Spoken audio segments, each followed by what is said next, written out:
Bismillah ar-Rahman ar-Rahim. Assalamu alaikum wa rahmatullahi wa barakatuh. How are you, my students? I hope that you're happy and healthy and ready for today's lesson, which is the project. But before we do that, let's open our workbooks, page 96, page 96, exercise I. Read the list of ingredients for the pasta salad. So we'll be making here a pasta salad. Are there any ingredients that you don't like? What would you replace them with? Would you add anything? So this is the ingredients here for the pasta salads. For the pasta salad, we have pepper, we have parsley, we have onion, chopped of course, we have mayonnaise, yogurt, and we have Tabasco sauce, which for my preference, I don't like. So I'll be removing the Tabasco sauce. So here's the order here. Number the instructions. So here we have instructions on how to make a pasta salad. Number the instructions in the right order. If you know how to make a pasta salad, this would be easy for you. Number one is already done for you.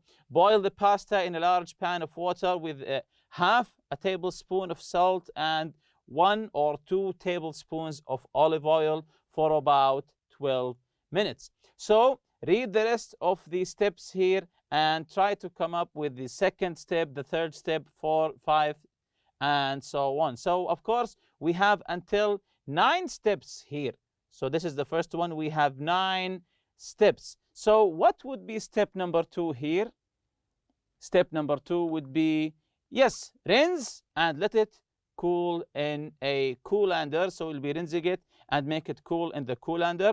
So number 3 would be, number 3 here is to chop the parsley and spring onions. Finally, dice the peppers and put them in a bowl.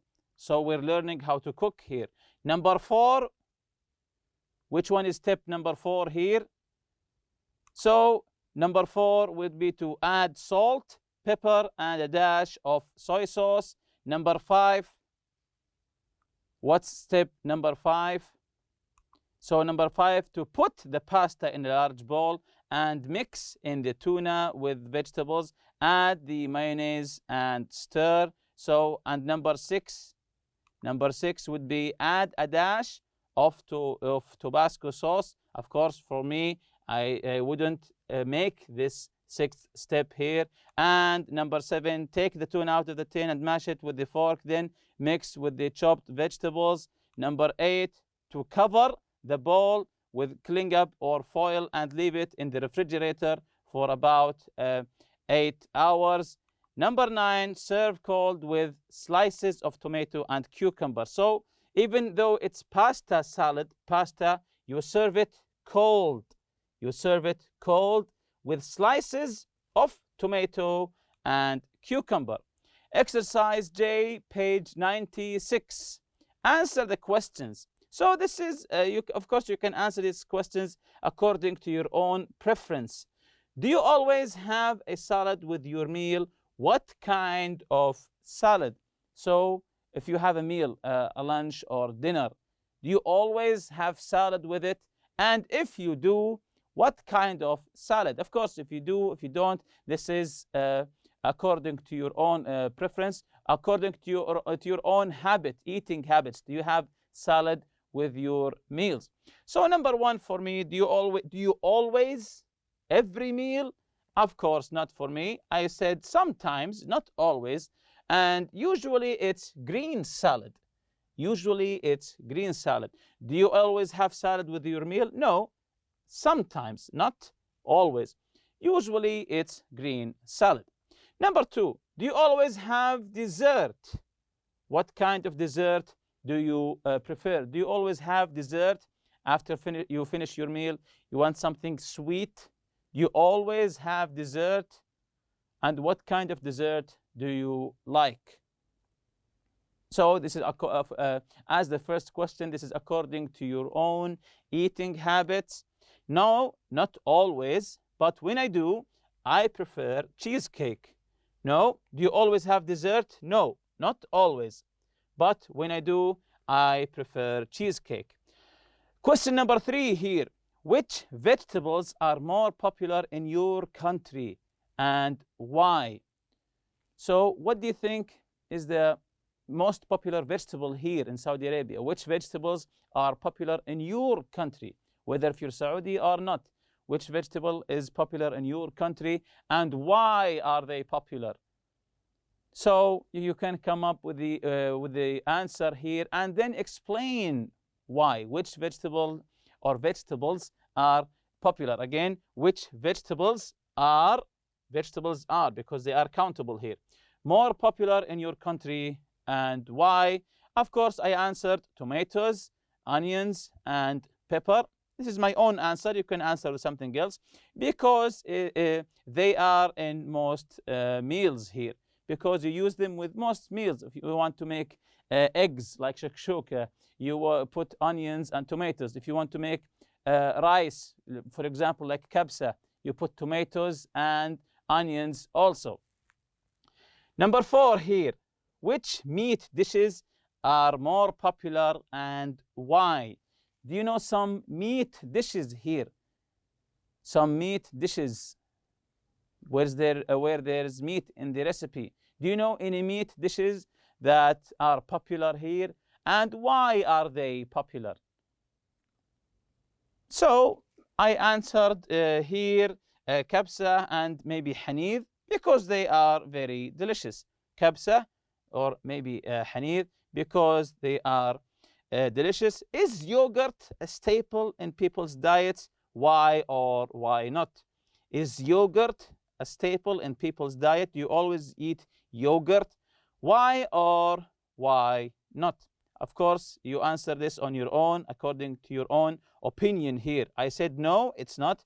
But other dairy products are like milk or buttermilk here, like buttermilk or maybe cheese, because they are healthy, of course, and you can find them in every supermarket. Exercise K here, page 97. So turn to page 97. Study the pictures. So open page 97 and look at the pictures and write down as many 2-word and 3-word phrasal verbs as you can. If you remember the 2-word and 3-word phrasal verbs. Use the phrasal verbs to write sentences about the pictures. So open your books, page 97, and write a 2-word phrasal verbs or 3-word phrasal verbs for the pictures.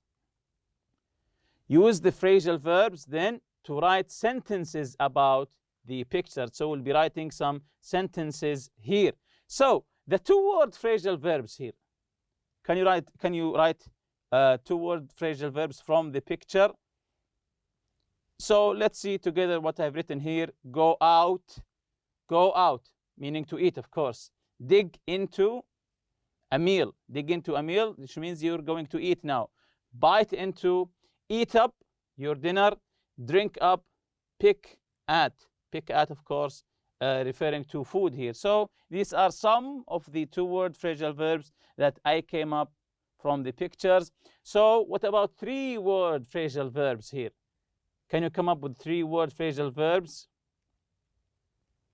So I've written here, sit down to a meal, of course, sit down to, referring to a meal. Get taken out to a restaurant, for example, someone taking you to a restaurant. Catch up over, to catch up over dinner or lunch, to catch up over. So now that we have written some 2 or 3 phrasal verbs from the pictures, of course, maybe you've written some different 2 or 3 phrasal verbs.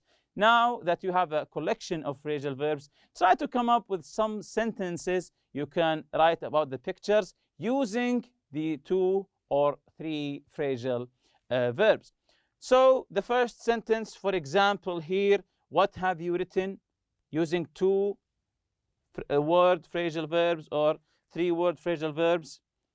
So for example, I've written here, the boy's father suggested they go out and catch up over dinner. They sat down to an excellent meal and had a very good time. So the boy's father suggested they go out and catch up over dinner. They sat down to an excellent meal and had a very good time. Number 2. So number 2, I've written, for example, the boy's father expected him to pick at to pick at his food, but he was hungry and dug in with enthusiasm. Number 3, I've written, when they had eaten up and drank up, they paid the check and left. So these are the sentences that I've written using the words I've chosen in the chart here. Of course, maybe you had came up with different words and written some different sentences. It's correct. There's no right or wrong answer. Exercise L here, write a description of a famous dish in your country. Answer the following questions in your essay. What is the name of the food? What are the ingredients? How do you make it? What does it taste like? Do you like it? Why or why not? When do people usually eat it? For example, breakfast, lunch, dinner, during a special holiday or a snack. So here's a graph to help you write name of the food. For example, I've chosen shakshuka. It's a well-known food here.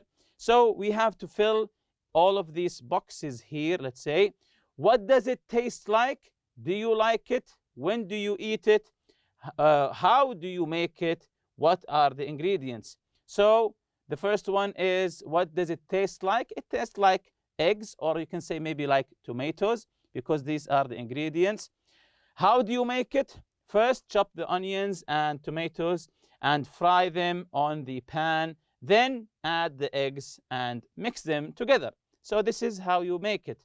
Do you like it? Yes, I like it very much. The ingredients: eggs, onions, and tomatoes. When do you eat it? We usually eat it on breakfast. So we usually eat shakshuka for breakfast. Usually eat shakshuka for breakfast. Then when you have finished writing your, I chose shakshuka. Maybe you will choose something else, kabsa or some sort of any other meal, pasta, for example. Then write the ingredients. When do you eat it? Do you like it? And so on. And after you finish, write your essay. Use your graphic organizer to help you. So if you remember, on our previous lesson, we took the count and non-count nouns, the singular and the plural. This is the count. We add the S, and the non-count, we can't count like all liquids, for example, tea, and for example here, rice. We took the expressions of quantity, some and any. Some, if you remember, comes with affirmative statements.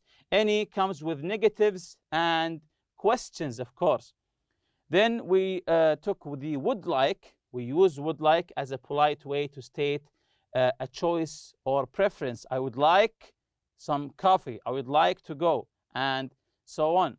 And we read the fun fact about the pizza in Italy and the name. Where's the name? The Margherita pizza. Where's the name coming from? From here, Queen Margherita, and so on.